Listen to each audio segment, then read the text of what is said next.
Iran युद्ध की वजह से शेयर और करेंसी बाजार में दबाव बना हुआ है। शेयर बाजार में तो आज रिकवरी दिखी। निचले स्तर से सेंसेक्स ने करीब 2000 पॉइंट की और निफ्टी में करीब 400 पॉइंट की रिकवरी देखने को मिली है। सोमवार को रुपया और नीचे फिसल गया। प्रति डॉलर रुपया 92 रुपये 43 पैसे तक के निचले स्तर को छू गया। सर, पहला सवाल तो रुपए पर ही है कि रिकवरी की आपको कितनी संभावना दिखती है? क्या रुपए में भी रिकवरी आएगी? रुपए के लिए दबाव बना हुआ है, जैसा हम बराबर बता रहे हैं कि जब तक कच्चे तेल की कीमत $100 से ऊपर रहेगी तब तक रुपए पर दबाव रहेगा। और आज हमने ये भी देखा कि रिजर्व बैंक ने पिछले सप्ताह तो थोड़ी दखल भी दी थी, अब रिजर्व बैंक भी दखल से थोड़ा पीछे हट रहा है क्योंकि पूरा का पूरा माहौल रुपए पर दबाव का है। और करंट अकाउंट डेफिसिट के नए आंकड़े आने के बाद रुपए पर दबाव पर प्रेशर और ज़्यादा दिखेगा। तो रुपए के लिए यहाँ से भी लंबी ढलान दिखती है क्योंकि विदेशी निवेशकों की बिकवाली भी बनी हुई है। और ये जो मौजूदा परिस्थिति है, युद्ध खत्म होना, फिर युद्ध खत्म होने के बाद कच्चे तेल की कीमतें सामान्य होना, इस पूरी प्रक्रिया भर अगले 2-3 हफ्तों तक रुपए पर बड़ा दबाव रहेगा।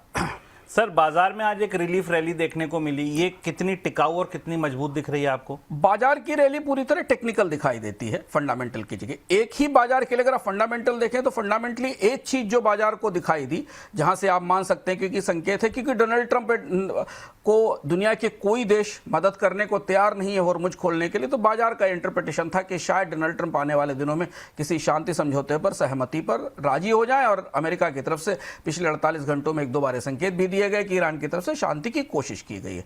तो यही एक वजह थी जहां से बाजार को उम्मीद दिखाई दी, लेकिन बाजार एक्सट्रीम ओवरसोल्ड पोजीशन में। आंकड़े अगर हम देखें तो पिछले हफ्ते करीब 5% से ज्यादा का क्रैश था, तो जो वीकली परफॉर्मेंस था वो 4 साल का सबसे खराब था। तो यहां से बाजार में आप एक डेड कैट बाउंस देख सकते थे, बाजार में एक 11 महीने के लो पे था, तो इसलिए वहां से हमें अच्छी खरीद नीचे के स्तर से दिखाई दी, जो कि चार्ट पर, आंकड़ों पर हमें दिखाई देती है। तो ये जो पुलबैक है, ये पुलबैक पूरी तरह टेक्निकल कारण से हुआ। थोड़ा की सपोर्ट जोन्स पे शॉर्ट कवरिंग भी बाजार में आई, उसने भी बाजार को थोड़ा ऊपर जाने के लिए मदद दी।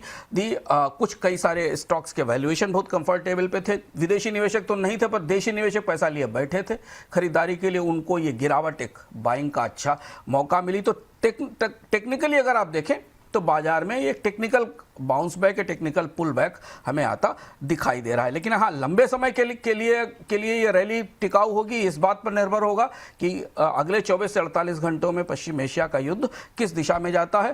क्रूड $100 से ऊपर भारत के लिए डिवास्टेटिंग है। भारतीय अर्थव्यवस्था के लिए इससे ज़्यादा बुरी और कोई खबर नहीं होती, तो वो खतरा बराबर सर पर बना हुआ है, इसलिए थोड़ा संभल कर रहने की जरूरत है। ओवरऑल बाजार का सेंटिमेंट बहुत अच्छा नहीं है। अगर आप गौर से देखें तो बाजार का सेंटिमेंट दबाव से बना हुआ है। तो इस सेल ऑन द राइज वाला पैटर्न फिर उभर सकता है आने वाले दिनों में। तो इस तेजी को टेक्निकल तेजी माने, लेकिन यहाँ गहरे जोखिम बने हुए हैं।